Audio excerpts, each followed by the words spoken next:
88 centimetre 63 centimetre அளவுல ஒரு அட்டைப்பட்டி இருக்குது. இந்த அட்டைப்பட்டியில இன்னொரு அளவு சொல்றாங்க. 22 சென்டிமீட்டர் 18 சென்டிமீட்டர் 10 சென்டிமீட்டர் அளவுடைய சிறிய அட்டைப்பட்டிகள் எத்தனை வைக்க முடியும்? இது பெரிய அட்டைப்பட்டி, இதுல எத்தனை சிறிய அட்டைப்பட்டிகள் அடைக்க முடியும் சொல்லுகிறார். இப்போ நம்ம என்ன பண்ணோம், அதே கணக்கு தான் ஃபார்முலா யூஸ் பண்ண போறோம். ஆனா உணர்வு இங்க மீட்டர் இருக்குது, இங்க சென்டிமீட்டர் இருக்குது, இங்க சென்டிமீட்டர் இருக்குது, இங்க சென்டிமீட்டர் சென்டிமீட்டர் சென்டிமீட்டர். அப்போ எல்லா அளவும் ஒரே அளவுல மாத்தணும். அப்போ மீட்டர் சென்டிமீட்டரா மாத்தணும் 100 அளவு.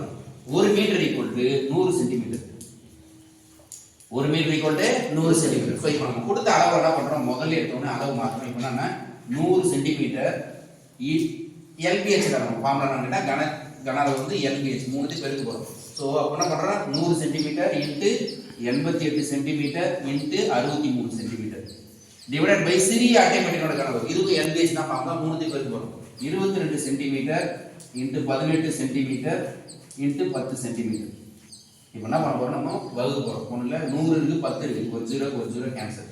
ரைட்டா? 22 ஆயிப்பாடு. ஓர் 22 22 4 22 88. ரைட்டா? இப்போ அடுத்து என்ன இருக்குது, இங்க 18 இருக்குது, இங்க 63. மூணாம் வாய்ப்பாடு ஞாபகம் வச்சுக்கோம். 6 3 18. ரைட்டா?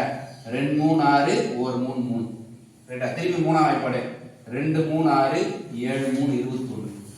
திருப்பி ரெண்டாம் வாய்ப்பாடு 1 2 2 2 2 4.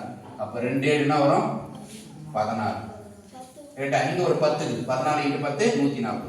அப்போ இந்த பெரிய அட்டைப்பட்டியில எத்தனை சிறிய அட்டைப்பட்டிகள் 140 சிறிய அட்டைப்பட்டிகளை அடுக்க முடியும். கவுண்ட் வந்து 140 வரும்.